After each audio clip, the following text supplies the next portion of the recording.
alarm sounds, please follow the signs to the nearest fire exit and the fire assembly point in the Civic Square. Can I please ask that you use your microphone when addressing the committee and it's switched off when you're not using it, your mobile devices are silent. This meeting will be broadcast to the live to the internet and be capable of subsequent repeated viewing.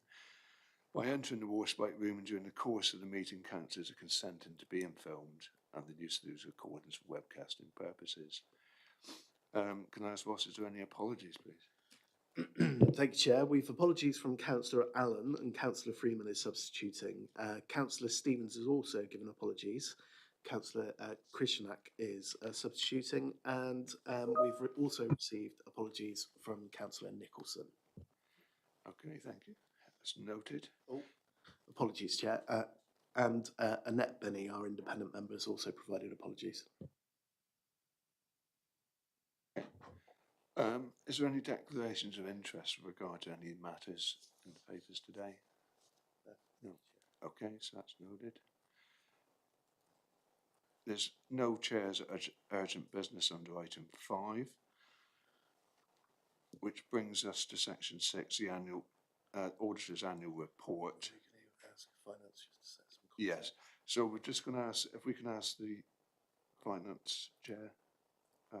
Is it Mark or Caroline's going to set the context? Yeah. If you... All right. Sorry, Chair. Sorry, Caroline. Sorry, Chair. Do we need, because we only you are standing in for the chair today, do we need to be nominating a vice chair for today? Through you, chairs, it's not required. We can do if the committee so wishes, but unless Councillor Finn's going to fall over, I think we should be okay. Thank you. Are you happy with that, Anne? If anybody wants to appoint a vice chair, more than welcome. Very happy if you don't fall over, Chair. Thank you. All right, thank you all. Yeah, so Caroline, if you can just set the context, please, it'd be much appreciated to the committee. Thank you, Chair. So thank you all for attending this morning. I appreciate you attending and also apologise for the lateness in the reports that were sent out to you last night. We have an exceptional set of circumstances.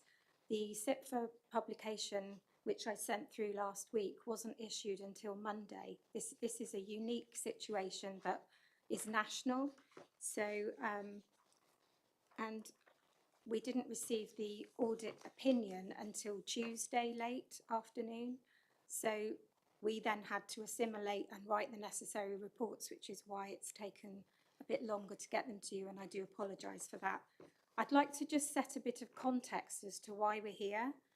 So this, as I said, this is a national issue, and as at the 30th of April 24, overall 369 sets of accounts out of a total 625 for the financial years 21-22 and 22-23 were still waiting to be audited. So that's nearly 60%. Local authorities across England and Wales have experienced a significant backlog in the completion of audits for several years, which has been reported as a crisis in local audit, with only 25% of local authority audits finalised for 22-23, as confirmed by LG Improve, who are an independent consultancy firm, on the 30th of April 24. The local audit backlog has been discussed by Grant Thornton at previous audit and governance meetings, and I have a list of comments that have been made by Grant Thornton at this committee, if anyone is interested or is surprised by some of the content. In February 24, the Ministry for Homes, Communities and Local Government issued a joint statement with the Chartered Institute of Public Finance and Accountancy and the Financial Reporting Council on proposals to address the backlog, setting out this as a three-stage process. They needed to reset using legislation and changes to the Code of Audit Practice to implement a backstop date for the publication of audited financial statements, which are outstanding for all financial years up to and including 22-23. Recovery is the second stage, establishing new statutory backstop dates for all financial years up to and including 2027-28. These backstop dates would replace the existing deadlines in the Accounts and Audit Regulations 2015 and would enable auditors to rebuild assurance over local bodies' financial information, which has been subject to a modified opinion over a longer period of several years. And reform. Further long-term work is required to address the systemic challenges that have led to the current audit backlog. The backstop legislation was laid before Parliament on the 9th of September 2024. This amended the Accounts and Audit Regulations with an updated series of backstop dates. For the purposes of this report, the 13th of December 2024, which is Friday, was set as the backstop date for all outstanding audits for up to 2022-23. The Plymouth City Council current position under the backstop: we have 2 financial years of statements affected by the backstop, 2021-22 and 2022-23. The accounts for 2019-20 and 2020-21 will have been signed off by Friday by the backstop date with an unmodified opinion. So they're not affected by this backstop position. The draft accounts that were prepared in accordance with professional standards, in accordance with the SIPFA Code of Practice, and with the necessary working papers in preparation for audit. They were published on the Council's website on the, for example, the 21-22 accounts were published on the 31st of July 2022, and the statutory publication date was the 31st of July 2022, and they were presented to this committee on the 29th of September 2022. So the accounts for 21-22 have already been to this committee. The accounts for 22-23 were published on the 20th of June 23. Their statutory publication date was the 31st of May 23. They were delayed by 20 days due to a national issue with regarding pension information, and we had to have a pension report reissued. And they were seen by the Audit and Governance Committee on the 25th of July 2023. Both sets of accounts are public documents, and they have been on the Council's website since they were published. So I know that I sent through accounts for you to review, but they have been seen by this committee before. The accounts which are presented today have been adjusted prior to publication to reflect issues that have been raised in previous audit findings reports by Grant Thornton for 2019-20 and 2020-21, and details are contained within the approval of the Statement of Accounts report, which I will take you through later. Auditors' responsibilities. Auditors are contracted to undertake the audit to professional audit standards and in accordance with the Code of Practice. They will have reviewed their ability to complete the audit in time for the backstop date, and this will depend on how ready the Council is for the audit and to some extent on the resources available within the audit firm. This will also be constrained by the tight deadlines imposed by the statutory backstop dates. With regard to the opinion for 2021-22 and 22-23, Grant Thornton have issued a disclaimed opinion for the accounts, which is shown in appendices C and D to my report, which I'll go through. The opinion is based on a standard template which has been issued to a number of councils. It's been issued to Coventry, Bromsgrove, Gravesham, with very little amendment. So all of those councils and a host of others are in the same position as Plymouth City Council. The wording has been agreed between Grant Thornton and the National Audit Office, with no input from the client as far as I'm aware. The opinion states that Grant Thornton have not been able to obtain sufficient appropriate audit evidence to provide a basis for an audit opinion on the financial statements. Due to an outstanding legal issue which has now been resolved and capacity issues within Grant Thornton over the last 4 years, it has not been possible for Grant Thornton to complete their work on the audits for 2021-22 and 22-23, and therefore they have issued a disclaimed opinion. The opinion states that Grant Thornton were unable to obtain sufficient appropriate audit evidence to provide a basis for an audit opinion on the financial statements, But one important fact to consider is that they have not had the time to ask for that evidence or to give the council an opportunity to provide it to them. Disclaimed opinion implications. The council has in recent years received an unmodified or unqualified opinion, and the most recent accounts for 1920 and 2021 received an unmodified opinion. As this is a national issue affecting many local authorities, the government may have to intervene to provide more assurance for those authorities receiving a disclaimed opinion under the statutory backstop arrangement. The council will be working hard to ensure that they provide the necessary evidence in future audits to restore public confidence in the accounts and to work towards receiving an unmodified opinion as soon as possible. There are other sources of assurance for you as committee members. So, for example, you have detailed, or the Devon Audit Partnership or Assurance Partnership provide you with sources of assurance regularly throughout the year. We have also produced a report on compliance with SIPFA's Financial Management Code. And there is also assurance provided in the narrative report, which is at the beginning of the statement of accounts for each year.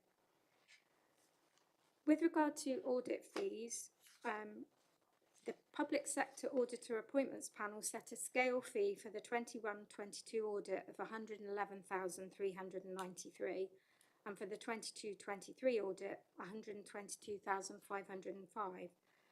Given the unusual circumstances of the backstop, GT Grant Thornton are awaiting a determination from the Public Sector Auditor Appointments as to the appropriate fee to be charged for these audit years.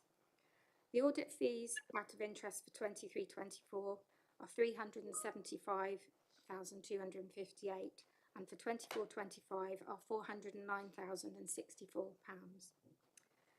This is a national problem, so who is being held to account? MHCLG is being held to account for this issue, and they will be monitoring whether both firms and authorities meet the backstop requirements and will publish any concerns. They have indicated that they will publish a list of any authorities that have not complied with these backstops and are not eligible for exemption. Thank you, Chair. That's my introduction. Yeah, thank you, Caroline. Can I just bring in Alison? You wanted to quickly ask a question at this juncture before we move on? If that's okay, Chair. It's actually to do with the SIPFA report, which we did get, and then subsequently we got the audit information to the council. Was the delay in the SIPFA report linked to the delay from the auditors, do you think?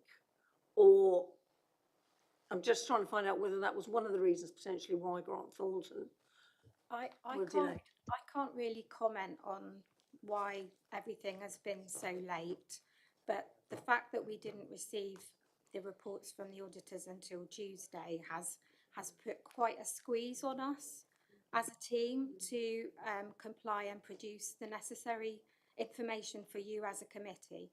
So I think it hasn't helped, and it's probably not fair for me to comment on what may have caused the delays for Grant Thornton, but to allow them to do that. Thank you. I'm sure it's something we'll come back to. Through you, Chair, I think we should move on to get the agenda started with the auditor's annual report. I believe, though, Councillor Larry might want to say a few words before we do. Caroline has done a very good job in setting out the detail as to why we're here. I just want to give a little bit of context, actually, for members who may not be aware. Previously, we used to have the Audit Commission that would undertake this activity on our behalf. But the government of the day then decided they didn't want to do that anymore, and that we'd get the private practice to do it. So we'd use audit firms like Grant Thornton's and others to undertake audits for us.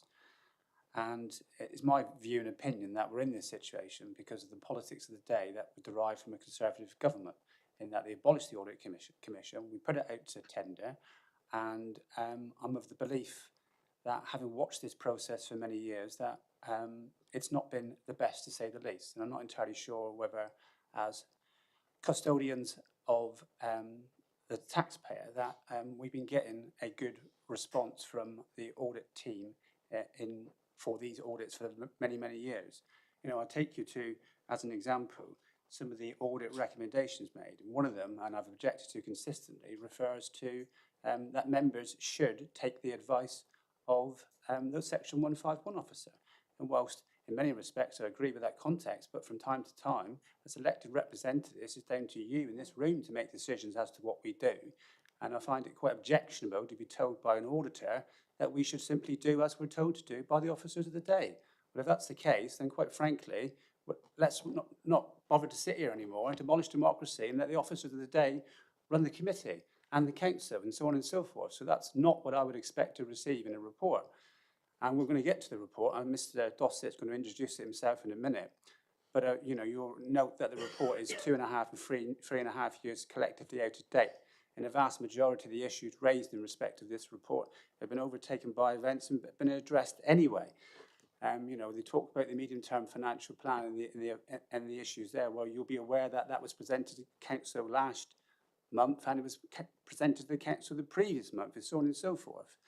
So there are reasons why we're in this situation, and I do state that specifically it started with the abolition of the audit committee, and we're now in a situation where we're having to use private industry, and across the land, every council is struggling with this situation where the auditors do not have the capability and the capacity. And the reason they don't have the capacity in some respects, in fairness to them, is because the government themselves have increased the amount of audits that we have to carry out and on what we do on the accounts. We're now in the ridiculous situation where we have to start auditing the likes of, financially advising in respect to the price of the Tamar Bridge and our roads across the city, as if with our assets that we're actually going to be able to sell at some stage, which of course is utter nonsense.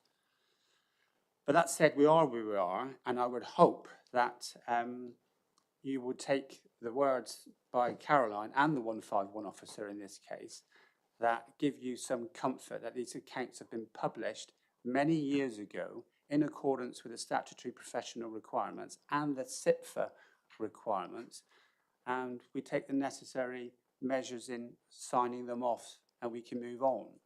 And I would just add, this will happen again in a few months' time unless we get from our auditors an action plan that details what they're going to audit, when they're going to audit, what resources they've got to do it, and when they're going to come back to us without questions. Because in my view, we've been sadly let down, and I'm sure Mr. Dossett will respond accordingly. But 2.5 years and 3.5 years, and if you were to read this audit report, quite frankly, I could have written this for you, because it's a cut and paste. It could be a cut and paste from any council across this country. I would expect the auditors to be telling us things like, oh, your minimal reserve provision's not sufficient, or you've not looked at the tax implications in respect to VAT. Not, oh, by the way, you've not got enough money for children's services, or you've not got enough money for adult social care. Well, we all know that. That's the case in any council. Or your saving plans could be more robust. Well, our saving plans can't get any more robust because they're changing every 5 minutes because we're having a change in funding arrangements. So we've been sorely served by the audits of this council for the past few years. And I'm pleased that the government have recognised this and they have said enough is enough. Do your job, auditors, and sign the accounts off. That's not going to happen in respect of this situation for our auditors because they've not been able to resource it sufficiently. And I suspect there may be reasons why, over and above what I've already said. But we haven't done well here. And I'm sorry to say that we are here. And I hope that moving forward, we have an audit plan delivered to us that prevents us from getting back into this situation again. But I'm sure I'll have more to say as we go along. Thank you, Chair. Yeah, thank you for your input there. We need to move on to just next bit. So, Councillor Freeman, if we can just take you after the. Once we get to the agenda item, we can bring it all in then, and square the circle. Is that okay? Okay. Well, it was only going to be following on from what Mark has just said, so it was relevant to what Mark has just said. Yeah, because what Mark's just said now, Mark's given his perspective from the council perspective as a cabinet member, so we now ask the auditor to come in and give his perspective, and then you see the two jointly then and then we can come into the questions thereafter. Are you happy with that? All right. All right. So if I can bring in the auditor now, Auditor's annual report. the auditor's annual report, item 4. David Johnson, Grant Thornton will present this report, but obviously we've got Paul Dossett instead, is it? No, David's on the. Oh, David's here as well. Okay, so we've got David and Paul. Well, if I can bring you in, if you could put your comments on it, please, it'd be much appreciated. Yeah. So I'll cover this first report, Chair. So just for absolute clarity, so every member is clear on this. Grant Thornton have signed over 80% of 22/3 audits and earlier, over 80%, which far beats any other firm. I entirely agree with Councillor Lowry about abolition of the Audit Commission. That was a mistake. I would agree with that entirely. But actually, as a firm, we have done a good job, a much better job than anyone else by far. And in the case of Plymouth, we have to be accurate here. Plymouth have absolutely, unlike some councils, complied with the regulations in terms of producing accounts. Absolutely true. But we had a long-running legal issue, which was extremely complicated, and that has been the main reason we are here. The main reason we're here backstopping these other 2 audits, which is unfortunate, is because of that long-running issue, not because we didn't have any people. So I'm really clear on that from my perspective. Everyone else can have whatever perspective they want, but I'm really clear on that. That issue is now resolved and dealt with, and we're moving on. In terms of the report, Chair, I'll be very brief on this. This report has come to this meeting before, because previously, when we were dealing with this legal issue on the accounts, we were carrying on with the value for money work. The only reason it's back here for this meeting is because it has to be as part of the sign-off process, finalised as part of this meeting. So the content, Councillor Lowry is right. The content is out of date because this was presented 2 years ago, at last time, whenever it was last presented, well, a year ago. So the report was slightly late for this meeting as well, because the Chief Executive, which was absolutely fine, had some sort of final comments to make on the document, just I guess context from where we are now, which is fine. So that's why we were slightly late. So I haven't really got anything to say about this report because it hasn't really changed significantly since we last presented it to. So happy to take any questions on this bit before we move on, but it's a document that's already been to this meeting. Sorry, Chair, can I just be clear? We've moved to auditor's annual report. Is that the document you're referencing, Paul? Yes, sorry. Okay, Yeah. Thank you. Yeah, we got other documents that haven't been to this meeting before, which we'll come on to. But this one came as an interim. It was badged as an interim because it had to be at the time, and now it's been finalised as part of this wider account sign-off process. But it's a document that doesn't contain any new information from where we presented it last time.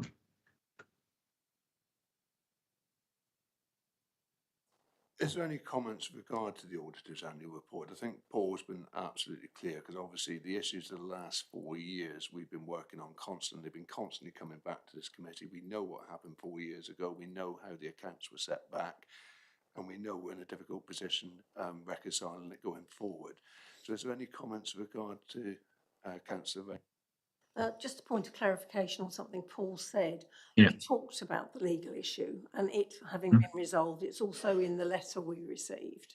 What date was that resolved?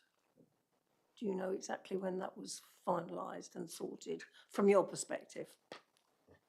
From my perspective, in terms of it being finalised and sorted, is when the council was able to redraw the 1920 accounts, because it was quite a complicated process to have to for Caroline and team to have to do that, and that was actually in my head totally finalised when I signed off those accounts in November. So that did take an awful long time. It was very complicated, and your Section 151 officer and myself, and your previous Section 151 officer and myself had endless discussions with endless lawyers involved before we were able to resolve that matter finally. It is now resolved and reflected in the accounts correctly from our perspective. And there's a further process to happen, which I won't bore you with now, about how the government deals with that in terms of capitalisation and things like that. But that's an ongoing process. But the issue has been resolved. It did take an awful long time. It wasn't resolved years ago. It was finalised effectively this year. No, that's helpful, and we'll follow on with that in the next.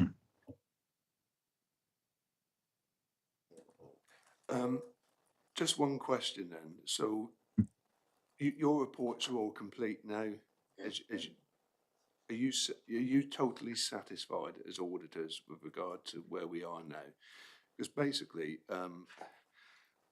I have to say we register our disappointment that we as a committee cannot scrutinise and up-to-date reports, obviously bearing in mind the legal position that is on Friday, the council has to sign the accounts off.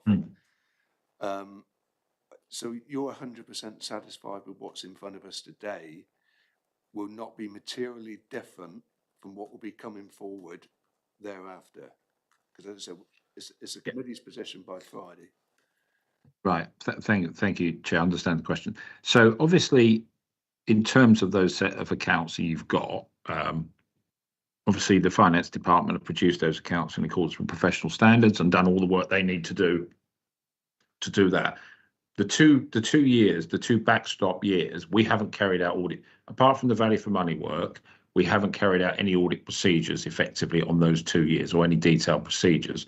So in common, as Councillor Lowry mentioned, with many other councils, you're in a position of a backstop, because what would have happened if we didn't have the backstop is that we would have just carried on doing those years until we'd finished. But obviously government decided to draw a line, and we had the backstop. So we're not being able to do 21-2 and 22-3 accounts. So you don't have audit assurance on those accounts as it stands. So what the government has determined is, having drawn a line this week, there's a process of rebuilding assurance. That effectively means audit procedures in respect of the opening balances of future years. And what that will involve is still to be determined in terms of the government is considering that with the FRC, with National Audit Office.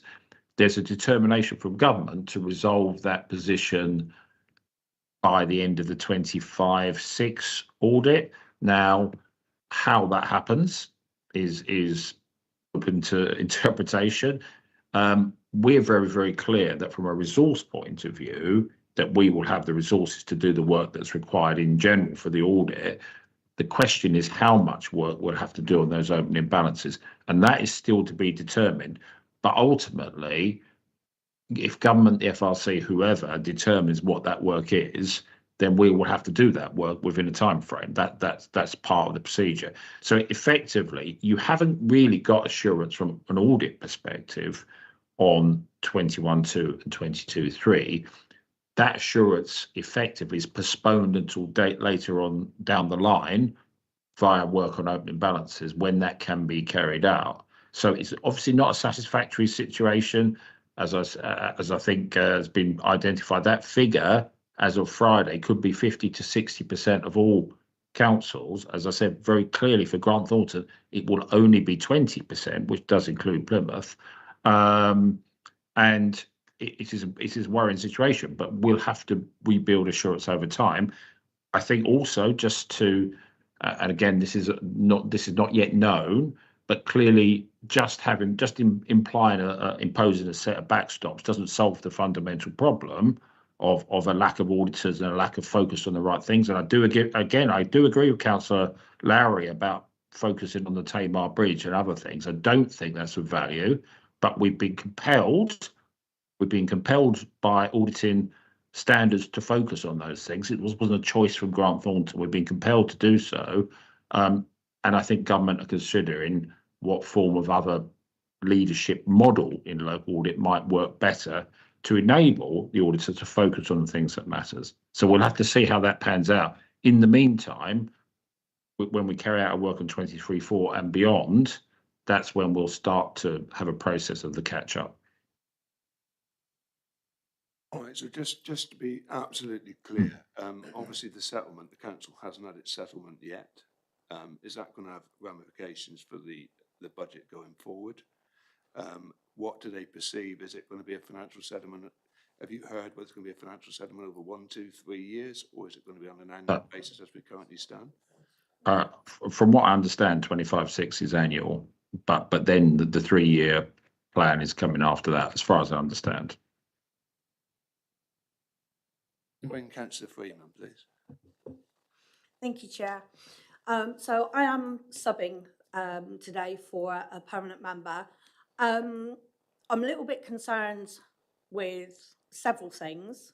Obviously, the lateness of the paperwork that we received last night. You know, spending 5 hours last night trying to trawl through the paperwork for today is not an acceptable position to be in. So I just wanted to have that recorded, please. We can't be having this happening again. However, given the fact that we've got another sign-off date in February 2025, we need to make sure that this doesn't happen then. So I would like to propose that the Chair of Audit and Governance meets with council officers and Grant Thornton auditors on a regular basis and to look at putting in place an audit plan to make sure that this situation for us and for the council doesn't happen again, please. You know, from a chair's perspective, I totally concur with the committee. It's not just this, it's a medium-term financial plan before the full council meeting being published the night before. We've not had the information to do our job properly, to properly scrutinise these budgets, and it's almost that we're being railroaded down the road into a brick wall, because as I said, it's impossible, like you said, to get the papers last night, to give it due consideration and to then come before the committee and provide an objective opinion. It is pretty sad and a sad indictment of the events that are leading to this and going forward, bearing in mind our responsibility as a committee. So I say yes, I totally agree, and I think from what I can gather, most committee members actually feel the same. What I will say in response to the council, I do believe the council officers have done their job, and that the papers have been available and the finance figures have been available. Now, the reasons for the delay, I think Mr. Dossett has pointed out, yes, we have been under we had a huge amount of problems regarding the last 4 years and events of 4 years ago. Where we go from here, I'm not absolutely sure. Is the C been granted? Is it not? We don't know nothing at this moment in time. And I think all that needs to be clarified. And we need an open book on this, that all members are duly informed in good time before we come to these meetings, so we can make objective decisions to take the city forward. And I think it's an absolute disgrace that we're actually in this position, and fully concur with you, Councillor Freeman. Is there any further opinion on that? Councillor Rainsford? Yeah, could I come back? Because we've been told that the legal position for 1920 has been resolved, and therefore 21-22, which the committee have seen already, have signed off as it was, but those nonetheless still have to get through the backstop phase, don't they? Is there, are Grant Thornton able to give us any timeline on how quickly those can be pushed through the system, or is there a real issue around, I think you were talking about opening balances and things? Yeah, sorry. Yeah. Sorry, Councillor. Yeah, just for clarity, the council, as of after this meeting, assuming the council are approved, council will be up to date up to and including 22/3. The council will be up to date.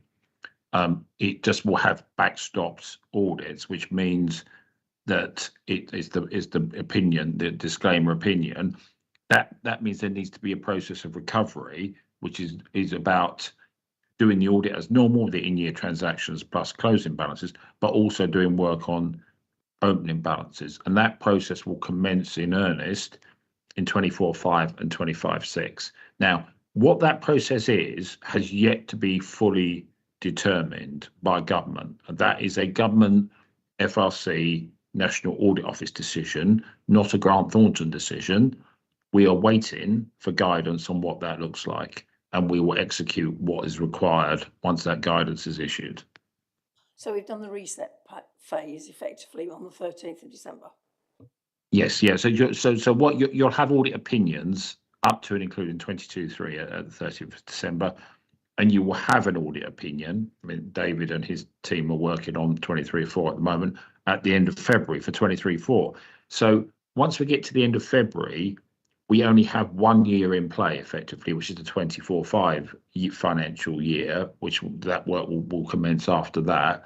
And that's the only year, that and subsequent years, that we will be doing work on. So there won't be this backlog of multiple audits, and you should never have a meeting like this before again with multiple sets of accounts coming to it. This is a unique one-off process of reset to move the whole sector forward. And obviously from an audit point of view, and I'm looking at this nationally for all auditors, after the end of February, essentially all auditors should be working on one set of accounts. So it should help with to recover the position quicker. Just for clarification purposes, can you just put into context the disclaimed opinions so everybody fully understands what that means, please? Paul. Of course. So what the disclaimer opinion.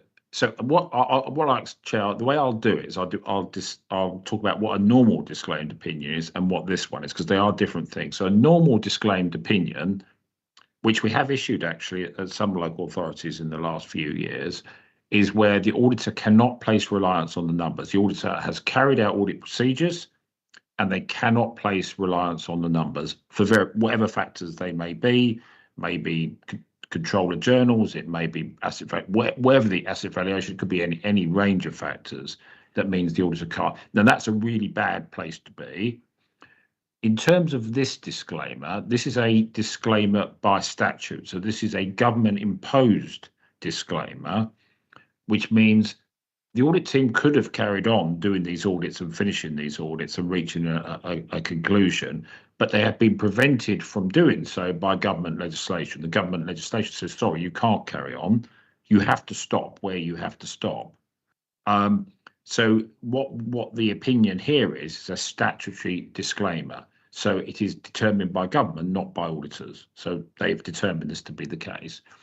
What it means, of course, is because we haven't done any work, we've issued this disclaimer, we have the problem rolling into subsequent years of what do we do about opening balances? Because obviously in subsequent years we can audit in-year transactions, we can look at closing balances as well, but we have a problem with opening balances. So that disclaimer rolls forward into the 23-4 year, and the issue then is at what point in time do you carry out procedures on the opening balances? And that is the issue that government are grappling with. As I said, this is not obviously nowhere near unique to Plymouth. This is 50 to 60% of all councils are in this position for at least 1 year. The reasons at Plymouth are different to some of the other reasons elsewhere, but we're still stuck with this position. So it's about the volume of work and the time scale of doing that and what that work is to enable a recovery position. Can I bring Councillor Lowry first and then Caroline Haynes, please? I just wanted to encourage the committee to ensure that Mr. Dossett is entirely correct. We do not have clarification from central government yet as to what will be required of an audit going forward. But nevertheless, an audit is an audit to a certain degree. You know, we'll have a very high understanding of what we need to do. So therefore, we should still progress that work despite not knowing the exact details of what it may be. So we can give ourselves some assurances that in the following year's accounts that everything is where it should be. So let's not stop work and wait for central government. Let's carry on doing what we do and get an audit plan in place, please. Yeah, just to be absolutely clear, 2025 will involve an awful lot of audit work. There's a lot of audit work and audit transactions being tested. So you won't have this situation again when there's been no audit work. That won't be happening. I'll be really clear on that. Thank you for your assurances there, Paul. Can I bring Carolyn Haynes, please? It's just a general question regarding the 23-24 audit work, which is ongoing. Obviously, we have a deadline really to achieve that by the end of January to get sign off for this committee by the middle of February and the backstop date. Is there a possibility that you won't have the guidance from government in terms of the work you're expected to do on those opening balances, and therefore that would then mean it would be pushed through to 24-25? Thank you. Yeah, I can answer that, Carolyn. So as it stands at the moment, without any form of guidance, what we will, so David and the team are doing the work they're doing, and maybe he can comment on where we're up to if that's helpful to the committee. But as it stands at the moment, there's a brought forward opening balances problem which will be disclaimed, and effectively that disclaimer will roll into that opinion for 23-4. The government guidance on precisely what you do with opening balances is we're waiting for the detail of that. So I don't think it will be available to carry out in January, February, because I'm anticipating that guidance will be that what we'll have to do based on auditing standards, what we'd have to do would be incredibly extensive to regain that assurance. The reason I'm talking about guidance is government are pondering what other procedures it could be done instead of that significant amount of work, and that is an unknown at the moment. I can't imagine it will be ready for January. So for the 23-4 audit, David and team will effectively do two things. They'll carry out, and are carrying out, doubtless procedures on in-year transactions, and they are looking at closing balances. So that's the audit work that will be done for 23-4. The opening balances issue won't effectively be addressed by the time we come to this committee meeting in February, and it won't be addressed anyway. So it's not a Plymouth issue. It's a national issue. I suppose the other point to make is the further you get from the backstop disclaimed opinion, the more assurance you'll be gathering with the audit work that you undertake. That's absolutely correct. So obviously there's no assurance on 21, 22 and 22, 23, but work is already being carried out on 23-4. So you look at 23, if you look at the next calendar year, you look at the work carried out on 23-4, then the work carried out on 24-5, the level of assurance starts to build back again. And the question really is, how long will that take to get back to full assurance?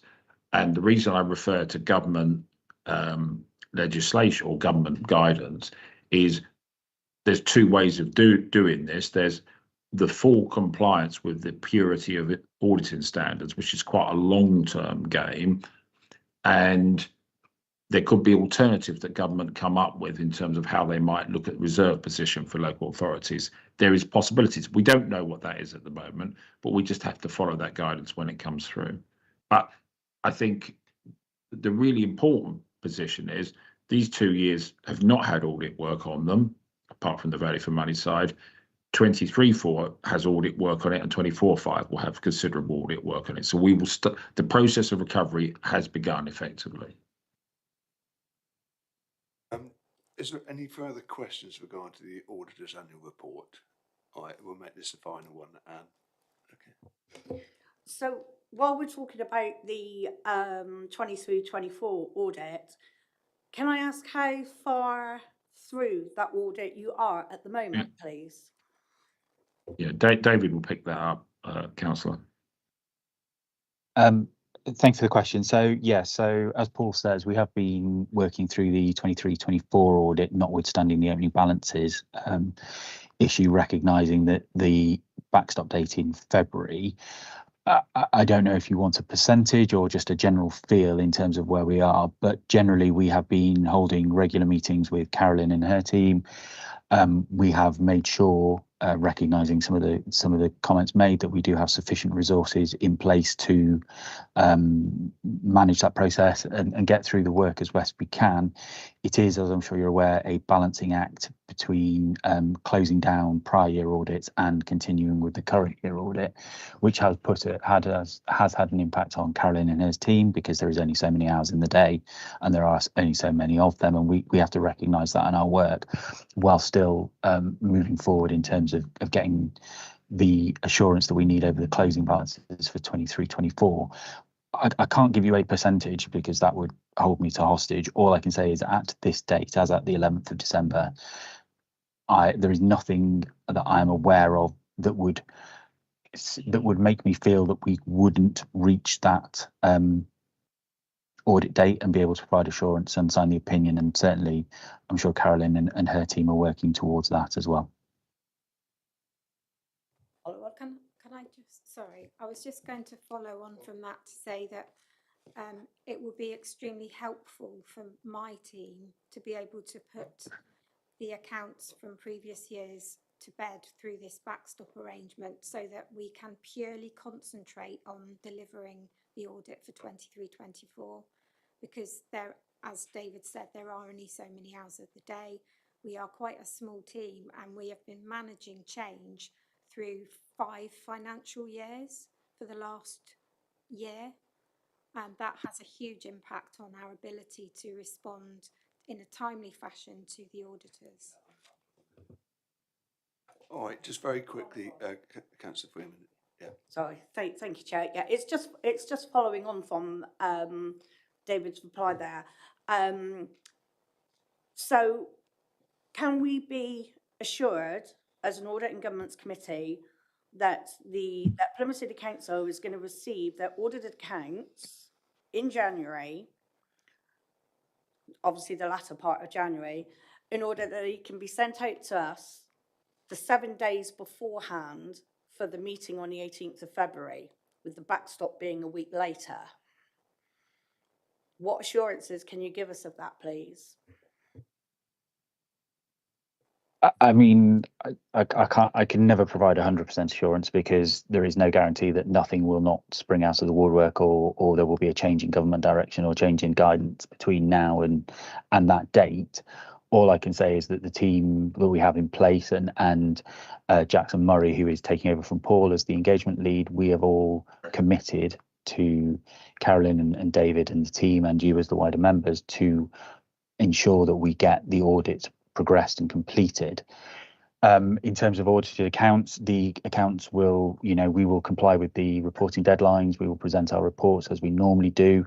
I think the caveat to that is that the report is at a point in time, and recognising that even providing the report in January, we still technically have a month until the backstop date to complete the work. But as far as I'm concerned, and as far as Jackson and the wider team is concerned, we will comply with the reporting requirements and ensure that we are giving you the absolute up-to-date picture as at those meetings. Thank you. One brief one, Chair. Sorry, I know.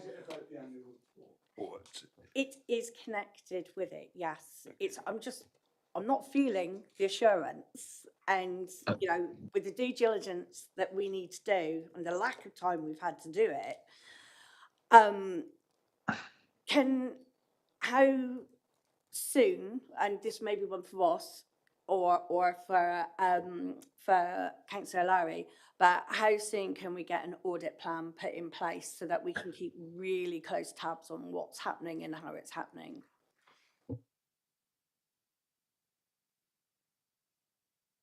Is there anybody who would like to offer a reply to that? Oliver?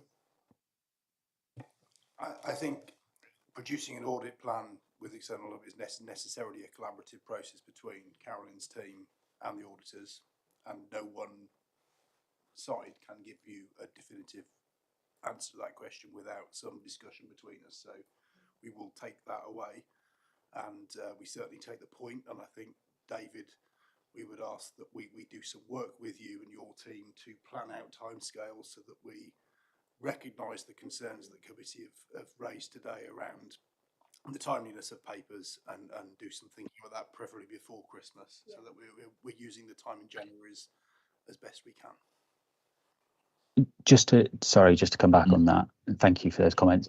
And I think Caroline would agree. There is a lot of work going on in the background outside of these committee meetings. I mean, we hold weekly meetings, we provide regular updates, we share a number of documents with Caroline and her team to say where we feel the audit is and allow Caroline and her team to have some input to say whether they agree or disagree, or there's areas that we've missed. So I don't disagree that we do need to work collaboratively and closely together in order to make sure that the audit is as efficient and is as timely as it can be. But I wouldn't want members to sort of go away from this meeting thinking that, we haven't thought about this previously. And we have held discussions with Caroline and her team and so on to say that we will spend at least, we are in the process at the moment of assessing where we are within the audit and what our options are should we perceive any issues in terms of delivering in time and how we can mitigate those. So for example, we are holding discussions about on-site visits again in order to have a more efficient process in terms of testing. So I don't disagree with the comments, but I wouldn't want to leave you with the impression that we haven't already been having those conversations and making sure that we are sharing as much information as we can, learning from the lessons from the previous audits, and obviously being aware of the backstop date in February. Okay, thank you for that. I do think we need to now move on to item number 10. Through you, Chair. So we're on item number 4, which is the auditor's annual report. That's the discussion you've just had, and obviously it's widened slightly. But given that we previously had those reports there in front of you now, is the committee happy to note those reports with the inclusion of Councillor Freeman's suggestion or proposal regarding the chair, finance officers, and Grant Thornton? So if members are happy that we close item 4 with that proposal or with that agreement, because I saw lots of heads nodding, and then we'll move on to the audit findings report for 21-22 and 22-23. Thank you, Chair. Is there any questions with regard to what Ross has just said? No, because obviously bearing in mind, we have to put our name to this. We have to agree it. And we've got to have trust that the information that we're receiving is enough to actually carry this forward. So as long as you're happy with that, so unanimous, I think everybody's happy with that, Ross. Well, thank you, Chair. It's then, so we'll note that as noted, item 4. We're now moving on to item 5, which is the audit findings report 21-22, 22-23. I believe David from Grant Thornton is due to present this report. Thank you, Chair. So appreciating the timeliness of receiving these reports, I won't assume everybody has read through it. But the members will have been aware of previous audit findings reports, which run to a number of pages and give a detailed outline of the work that we have done to reach our conclusion for the factors set out in the previous discussion around the disclaimed audit. For 21-22, 22-23, we've provided the short form audit findings report, which just provides some further detail in terms of why we are where we are. I draw members' attention to the paragraph, the section started outcome of our 21-22, 22-23, with the disclaimer on the opinion of financial statements, which just lays out some of the issues that we were previously discussed. I think, as Carolyn mentioned, the opinion doesn't really give any sort of flavour in terms of the reasoning for the backstop. It is a factual document, and we've tried to capture a little bit more in here, recognising that the issues that are in here have been reported and discussed numerous times through this committee and in other forums. I'm not proposing to go any further, but merely just to point out that those are the reasons in there. You will also see we are required to report on the value for money outcome, and again, that is just a précis of what was in the previous 2 reports, so nothing in there that members aren't aware of. the independence and the other elements are standard and required by the standard, so we include those for your reference. Other than that, I wasn't proposing to go any further, Chair, but obviously happy to take any questions. All right, so open to questions that are specific to this report. Is there any questions regarding?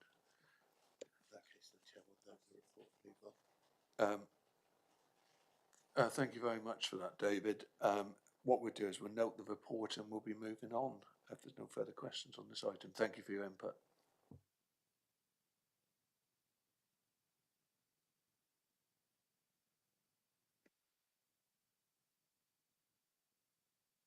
To ask Carol to introduce the statement, please, to the committee. Thank you, Chair. I've been through a lot of the background that is covered in my report when I did my introduction earlier, so I don't intend to revisit a lot of the content in the report, but what I will bring to your attention is the fact that the changes that are reflected in the accounts that are published or were published to you last night reflect changes that we've put through the accounts in relation to previous audit findings for the 2019-20 and 2021 accounts. We've put through changes to reflect the change in accounting treatment of the pension transaction from 2019-20 to move it from being a capital transaction to a revenue transaction. So there's been a movement in the working fund balance to create a negative working fund balance, which will be resolved when the capitalisation directive is received. We've removed associated minimum revenue provision in relation to the pension transaction and associated reserve movements in relation to that, and that has flowed through the 2 financial years which are under discussion today. We've also put through changes for the accounting treatment of the interest rate swap, which was previously treated as a hedge transaction. We've made amendments to the notes on heritage assets to include items below 100,000 and the special books collection. And we've also made corrections to property, plant and equipment arising from making annual depreciation charges on material assets valued as at the 31st of March. So those are the main changes to bring to your attention that are reflected in the revised set of accounts that will be published, if approved, by Friday as part of the backstop. And really, I'm happy to answer any questions, but we do have a certain number of things to actually recommend and approve today, which is the sort of the core business behind the report. So happy to take questions. Is there any questions from the floor, please, with regard to this? Is everybody as satisfied as they can be with the time we've had to look at the document? No, I think. Councillor Freeman. Thank you, Chair. Sorry, can I just ask one question? It's not actually related to the accounts, but do we not have our Section 151 officer here today? I am the Deputy Section 151 officer in David's absence. Right, sorry, thank you.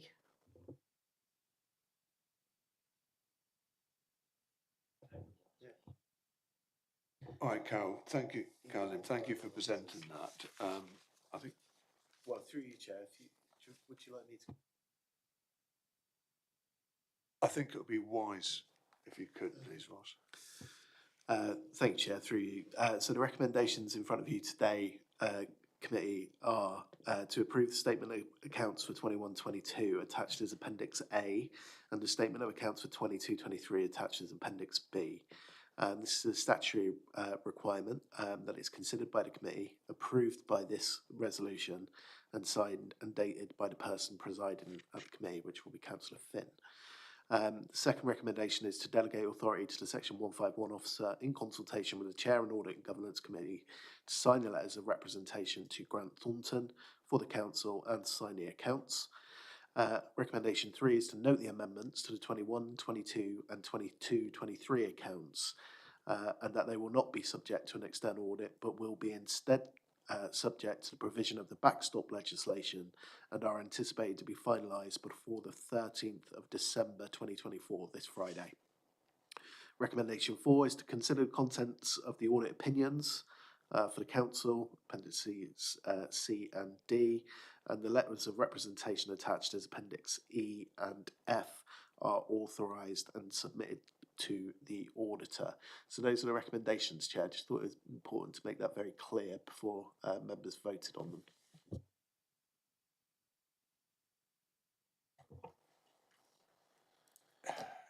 All those, I would just like to say is with reservation, and we're only making this decision based on the assurances we've been given today by the relevant officers.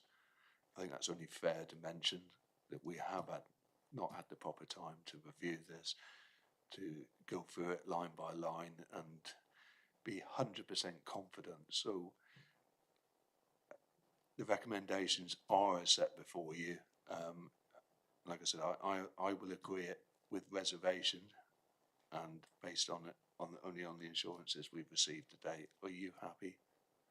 We have a show of hands, please.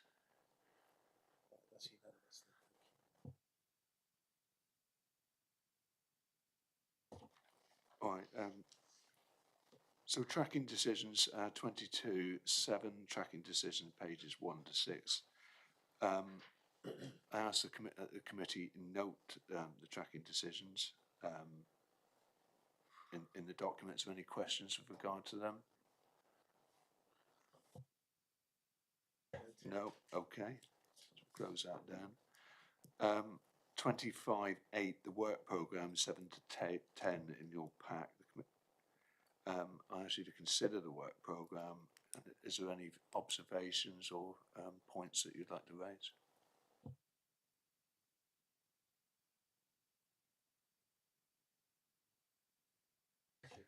Okay, so we'll move on from there.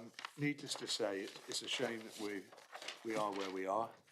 I'd like to say thank you to all the committee members of this year and all the officers and all the people who've been involved.